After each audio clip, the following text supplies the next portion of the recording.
करेंगे, ब्रेन को डिस्कस करेंगे।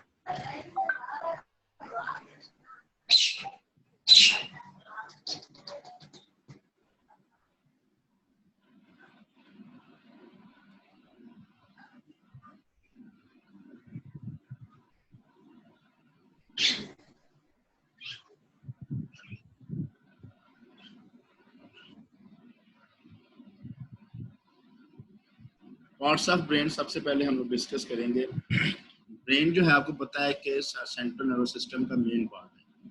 अगर हम सेंट्रल नर्वस सिस्टम को दो में डिवाइड करें तो सेंट्रल नर्वस सिस्टम में दो मेन चीज़ें आ जाती हैं, ब्रेन एंड स्पाइनल कॉर्ड। अब स्पाइनल कॉर्ड तो जो है वो हम लोग डिस्कस कर चुके हैं, वो हमारे थोरैक्स रीजन में था। हेड एंड नेक रीजन में जो है वो ब्रेन आ जाता है। और ब्रेन जैसे आपको मैंने बताया था कि ये क्रेनियल कैविटी के अंदर होता है। जितनी भी बोन्स, मेनिंजेस, स्कैल्प, ये सारी चीजें उसके आउटसाइड होती हैं, जो जिनका मेन मकसद जो है वो ब्रेन की हिफाजत करना। तो मेन जो कि रीजन है हमारे हेड रीजन का, वो क्या है, ब्रेन। ठीक है। और ऊपर से ये नीचे स्पाइनल कॉर्ड के साथ कंटिन्यूस होगा। जैसे आपको बताया था फोरामन मैग्नम, बड़ा सा फोरामन, मैंने आपको जब कल पढ़ा रहा था मैंने आपको दिखाया था, एक बड़ा सा फोरामन था जो कि नजर आ रहा था। उस बड़े से फोरामन से वही ब्रेन नीचे आके स्पाइनल कॉर्ड से कंटिन्यू होगा और उसी रास्ते से सेरिब्रो स्पाइनल फ्लूइड जो है वो ट्रैवल करता है। तो अगर हम ब्रेन को डिवाइड करें तो ब्रेन को हम लोग तीन हिस्सों में डिवाइड करते हैं, fore brain, mid brain and hind brain. ठीक है। फोर ब्रेन के बेसिकली दो पार्ट होते हैं, जिसमें सेरिब्रम आ जाता है एंड डाइनसेफ्लॉन आ जाता है। ठीक है। मिड ब्रेन का कोई पार्ट नहीं होता और हाइंड ब्रेन के भी तीन आगे फर्दर पार्ट होते हैं, puns, medulla oblongata and cerebellum. Fore brain में सेरिब्रम है, यहाँ पे सेरिबेलम। डाइनसेफ्लॉन को फर्दर डिवाइड किया जाता है थैलेमस में, हाइपोथैलेमस में, हिप्पोकैम्पस में, अमिगडाला, ये डिफरेंट पार्ट है। अच्छा, जहाँ पे ये ब्रेन के पार्ट है, इसके अलावा ब्रेन में कुछ कैविटीज होती हैं, इनको भी आप लोगों ने नॉर्मल जरूरी देखना है। कैविटीज जो है ब्रेन की वो हैं राइट एंड लेफ्ट वेंट्रिकल्स। दो वेंट्रिकल्स होंगे, राइट एंड लेफ्ट, एक थर्ड वेंट्रिकल होगा। ठीक है। और एक फोर्थ वेंट्रिकल। टोटल 4 वेंट्रिकल हैं, याद रखना आप लोग कि ब्रेन के अंदर टोटल जो है वो 4 वेंट्रिकल। क्या प्रॉब्लम, क्वेश्चन कर रहे हैं, कनेक्शन में प्रॉब्लम है।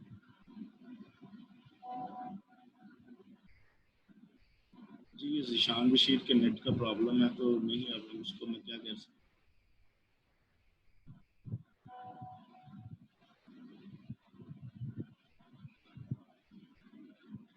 चले है, कुछ के हो रहा है कनेक्ट, किसके नहीं हो रहा, वो अपने सिग्नल जो है ना बेहतर करें। तो ब्रेन में जैसे मैं आपको बताया कि 4 वेंट्रिकल्स होते हैं, right and left ventricle, third ventricle and fourth ventricle. ये 4 वेंट्रिकल है, जो आपने याद रखना। इसके अलावा एक एक्विडक्ट होती है, इसे हम लोग कहते हैं सेरिब्रल एक्विडक्ट। ठीक है। और एक सेंट्रल कैनाल है जो कि ब्रेन से स्टार्ट होकर सेरिबेलम तक आती है। इनको भी हम डिस्कस करेंगे one by one different lectures में। एक पिक्चर आपके सामने इसमें आपको नजर आ रहा होगा कि ये जो ऊपर वाला हिस्सा होता है, सबसे ऊपर सबसे पहले वो स्काल, फिर वो सारी की सारी चीजें जो हम लोग डिस्कस करके आ चुके हैं, बोन्स होंगी। ये जो पोर्शन होता है ना, इसे हम लोग कहते हैं सेरिब्रम। बड़ा सा पोर्शन है, इसे हम लोग क्या कहते हैं, सेरिब्रम। सेरिब्रम के ऊपर एक सैजिटल साइनस है, एक सेरिब्रम के नीचे सैजिटल साइनस।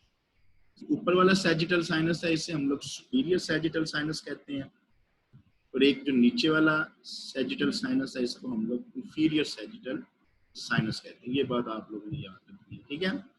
उसके बाद जो है ना वो जहाँ से सेरिब्रम सहारा, एक राइट साइड का होगा, एक लेफ्ट साइड का होगा, ये दोनों नीचे से आपस में एक पॉइंट के साथ जुड़े होते हैं। ये वाला पॉइंट को हम लोग कहते हैं कॉर्पस क्लोजम। ये वाला जो पार्ट होगा जहाँ से दोनों सेरिब्रम आपस में जुड़े होंगे, इसे हम लोग कहते हैं कॉर्पस क्लोजम। इसके नीचे जो है ना वो फिर थैलेमस और हाइपोथैलेमस। ये डिटेल में हम लोग जब इन पार्ट्स को डिस्कस करेंगे, और ये नीचे मिड ब्रेन को और हाइंड ब्रेन को डिस्कस करेंगे, ये डिटेल से इन स्ट्रक्चर को डिस्कस करेंगे। यहाँ पे आपने याद रखना है कि ये जो हिस्सा है सेरिब्रम कहते हैं, इसके ऊपर वाला सुपीरियर सैजिटल साइनस है और नीचे वाला इंफीरियर सैजिटल साइनस। ठीक है। तो ब्रेन का जो सबसे पहला पार्ट है, जो कि फोर ब्रेन का एक पार्ट है, उसे हम लोग कहते हैं सेरिब्रम। इसको आज सबसे पहले हम लोग डिस्कस करेंगे। It is the largest part of the brain and consist of to cerebral hemispheres. दो सेरिब्रल हेमिस्फीयर्स होते हैं जो कि दरमियान में आपस में अटैच होते हैं with a white matter called the corpus callosum. ठीक है, तो दो cerebral hemisphere right and left cerebral hemisphere आपस में जिन दो पॉइंट के साथ अटैच होंगे उसे हम लोग कहेंगे कॉर्पस क्लोजम। ठीक है, ईच हेमिस्फीयर, हेमिस्फीयर का बेसिकली मतलब ये होता है, हेमी का मतलब होता है हाफ, स्फीयर का मतलब होता है गोल चीज। तो सर्कल का एक हाफ चीज राइट साइड पे होगा, इसी तरह सर्कल की एक हाफ चीज जो है वो लेफ्ट साइड पे होगी। दोनों को राइट सेरिब्रल हेमिस्फीयर और लेफ्ट सेरिब्रल हेमिस्फीयर हम लोग कहते हैं। ईच हेमिस्फीयर जो है वो एक्सटेंड करता है from frontal to the occipital bone, यानी कि जो फ्रंट वाली बोन हमारी होती है वो फ्रंटल होती है, बैक पे जाएंगे तो वो ऑक्सीपिटल होगी। अब इसके एंटीरियर और मिडल क्रेनियल फोसा, ये मैंने आपको जब स्कल पढ़ाई थी तो मैंने आपको बताया था 3 क्रेनियल फोसा होते हैं, anterior, middle and posterior cranial. ठीक है, तो इसकी बाउंड्रीज याद रखें। इसकी हेमिस्फीयर की जो है फ्रंटल टू ऑक्सीपिटल बोन से एक्सटेंड करता है, ऊपर इसके इंटीरियर मिडल क्रेनियल फोसा होता है और पीछे इसके यानी कि पोस्टीरियरली इसके टेंटोरियम सेरिपेल्लाई होता है। टेंटोरियम सेरिपेल्लाई आपको याद होगा एक फोल्ड था जो कि हमने जो है ना मेनिंजेस ऑफ ब्रेन में जो फर्स्ट मेनिंजेस थी ड्यूरा मैटर उसने पढ़ा था, उसके फोल्ड में एक फोल्ड था टेंटोरियम सेरिपेल्लाई। इसके अलावा जो और चीजें होती हैं जो नीचे से, जैसे मैंने आपको बताया हेमिस्फीयर आपस में कनेक्टेड होता है विद कॉर्पस क्लोजम, और सुपरफिशियली ऊपर से ही अटैच होता है with the help of cortex, जिसे हम लोग सेरिब्रल कॉर्टेक्स कहते हैं। और जो कॉर्पस क्लोजम था वो व्हाइट मैटर था, कॉर्टेक्स जो है वो ग्रे मैटर है। ये चीजें आपने याद रखनी। ठीक है, अब कॉर्टेक्स के अंदर जो फर्दर चीजें हैं इसमें दो मेन चीजें, फोल्ड्स होते हैं इसमें, इन फोल्ड्स को हम लोग कहते हैं गायराई। गायरस इसका सिंगुलर है, प्लूरल होगा इसका गायराई। हर गायराई या हर गायरस आपस में सेपरेटेड होगा with the help of a sulcus, जिनको प्लूरल होगा सल्साई। ठीक है, तो गायराई और सल्साई ये दो और पार्ट होते हैं कॉर्टेक्स के, इसको हम पिक्चर में क्लियर करता हूँ। फोल्ड को गायराई कहते हैं और जिनमें जो सेपरेशन होती है विद द हेल्प ऑफ एक लाइन से होती है जिसे हम लोग सल्कस कहते हैं। सल्साई डिफरेंट तरह के होते हैं, इसको हम डिस्कस करेंगे आगे। By this means the surface area of cortex is greatly increased। जो हमारा cortex surface area and sulcus और गायरस की वजह से बहुत ज्यादा इंक्रीज हो जाता है। उसके अलावा several of the large sulci conveniently subdivided the surface of the each hemisphere into lobes। अब इस ये सल्साई हेमिस्फीयर को, ब्रेन के सेरिब्रम को 4 लोब्स में डिवाइड कर देते हैं। इन लोब्स को अभी हम डिस्कस।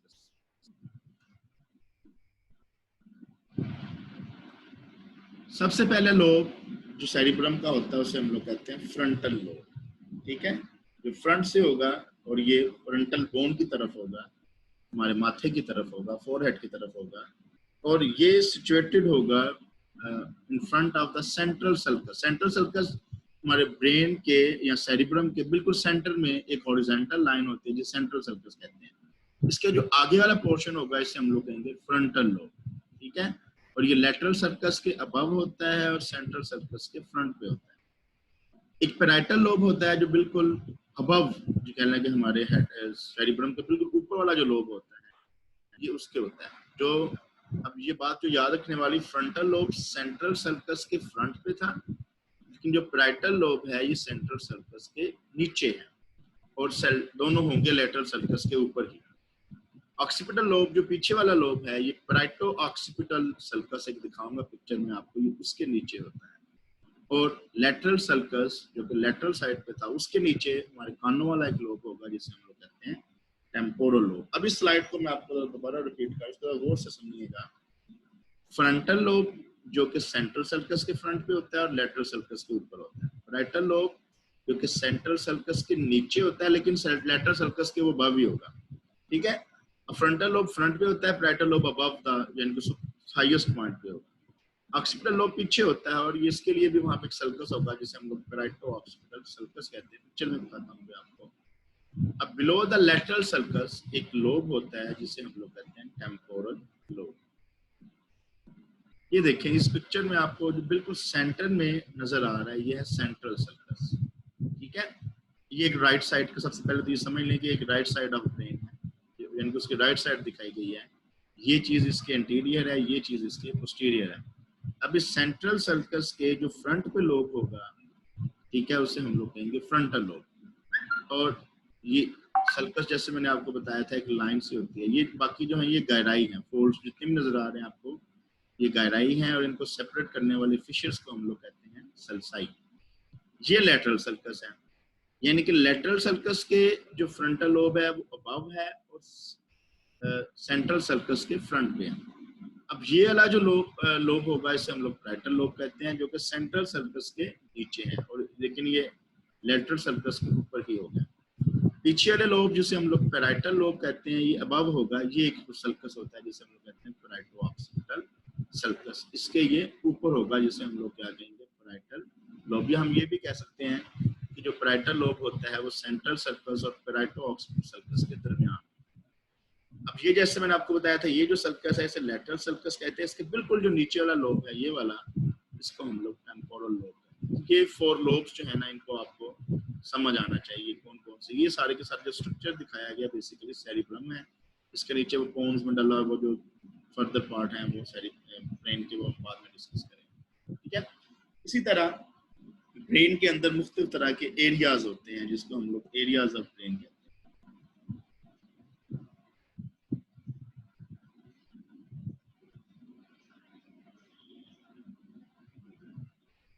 बच्चे जिन लोगों को कनेक्शन प्रॉब्लम आ रहा है उनको लिंक शेयर हो जाएगा, तो उस तरह से देख लीजिएगा, क्योंकि सबको नहीं हो रहा तो इसलिए आप लोग जरा सब्र करें। नेट इशू आप लोगों का है बच्चे, अब इसमें इधर से तो नहीं हो रहा क्योंकि कुछ को आवाज आ रही है कुछ को नहीं आ रही, इट मींस ये आप लोगों का नेट का प्रॉब्लम। ओके, खैर मोटर एरिया जैसे से नाम से जाहिर हो रहा है ये हमारे जितने भी मोटर फंक्शन है उनको कंट्रोल करेगा। ये pre central gyrus lies immediately anterior to the central circus, and central circus के बिल्कुल anterior जो एरिया होगा उसे हम लोग क्या कहेंगे motor area. large motor nerve cells in the area control voluntary movements on the opposite side of the body। ये बात याद रखें कि ब्रेन में जितनी भी मूवमेंट्स हैं ना वो अपोजिट साइड से कंट्रोल होती हैं। राइट साइड ऑफ द जो है हेमिस्फीयर है वो लेफ्ट साइड को कंट्रोल करेगा, लेफ्ट साइड ऑफ हेमिस्फीयर जो है वो राइट साइड को कंट्रोल, ठीक है। तो लार्ज मोटर नर्व सेल जो होते हैं ये हमारी बॉडी के वॉलंटरी एक्शन जो हमारे कंट्रोल में, मोटर एरिया तो हमारे कंट्रोल वाला एरिया होगा। In the motor area body is represented in an inverted position. ये बात बस समझने वाली है कि मोटर एरिया में जो भी सिग्नल हमारे बॉडी के पार्ट से आता है वो इन्वर्टेड पोजीशन में आता है। इन्वर्टेड पोजीशन का कहने का मतलब ये है कि जैसे वो कहता है कि वो नर्व सेल जो कि मूवमेंट ऑफ फीट को कंट्रोल करेंगी वो अपर पार्ट में होंगी, इनके ब्रेन का जो मोटर एरिया होगा उसका अपर पार्ट में जो एरिया होगा वो नीचे वाले हिस्सों को कंट्रोल करेगा फीट को। इसी तरह वो मूवमेंट से वो नर्व सप्लाई या वो सेंसेशन जो कि हमारे हाथों से और फेस से आ रही होती है उसको मोटर एरिया का लोअर पार्ट कंट्रोल करेगा। इसके अलावा ब्रेन में एक एरिया होता है जिसे हम लोग कहते हैं सेंसरी एरिया। जो प्री सेंट्रल गायरस के अबव था वो मोटर एरिया था, जो पोस्ट सेंट्रल गायरस के इमीडिएटली पोस्टीरियर होगा वो क्या होगा, या जो ये कह लें कि सेंट्रल सर्कस के पोस्टीरियर से सेंसरी एरिया कहते हैं, और ये हमारी बॉडी में होने वाली जितनी भी सेंसरी इंफॉर्मेशन है उनको कंट्रोल करेगा। The small nerve cells in this area receive and interpret sensations of pain. अब सेंसरी एरिया क्या क्या फंक्शन है, ये किस किस चीज को कंट्रोल करेगा, ये कंट्रोल करेगा हमारी पेन को, टेम्परेचर को, टच को, प्रेशर को, और ये सारी चीजें जो है वो opposite side of the body. मैं आपको पहले बताया कि right side of cerebral hemisphere left side को कंट्रोल करेगा, left side of cerebral hemisphere right side. इसके अलावा कुछ स्पेशल एरियाज होते हैं। ऑडिटरी एरिया जो हमारी सुनने की हिस्स देगा, हमको सुनने मदद देगा, ये सुपीरियर टेम्पोरल गायरस के बिलो होता है, या इसके या यहाँ पे लाइज होता है, ये कह लें कि लेटरल सर्कस की ये नीचे होता है। कानों वाला है ना टेम्पोरल, तो वो लेटरल सर्कस के नीचे होता है। The middle of this gyrus is connected with the reception and interpretation of sounds। Function इसका जैसे आपको बता चुका हूँ, सुनने में मदद देगा। स्पीच एरिया, इसे ब्रोडकास्ट एरिया भी कहते हैं, मोटर स्पीच एरिया, ये हमको बोलने में मदद देता है, ये भी लेटरल सर्कस के बिल्कुल अबव होता है। इस controls the movement employed in the speech. जो जिस टाइम मैं काम कर रहा हूँ, मैं स्पीच कर रहा हूँ, मैं बोल रहा हूँ, तो ये मेरा ब्रोडकास्ट एरिया जो जिसे मोटर स्पीच एरिया कहते हैं, ये इसका फुली एक्टिव है।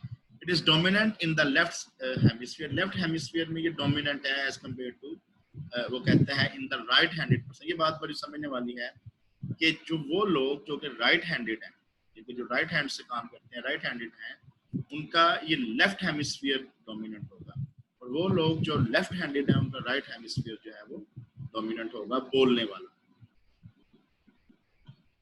ये क्वेश्चन में बात आपको दोबारा क्लियर कर दूं। उसके बाद विजुअल एरिया जो हमको देखने में मदद देता है, ये बिल्कुल पोस्टीरियर होता है सेरिब्रल हेमिस्फीयर के। एक सल्कस होगा, पिक्चर में आप दोबारा देखें, इसे कहते हैं कैल्क्राइन सल्कस, ये वहाँ पे मौजूद होता है और ये हमको देखने में मदद देता है, यानी कि ऑक्सीपिटल लोब के ऊपर ये एरिया होता है, ये जो हमको देखने में मदद देता है।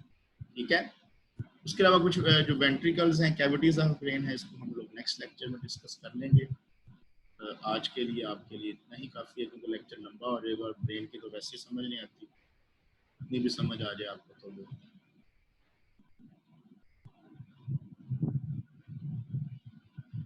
जी बच्चे।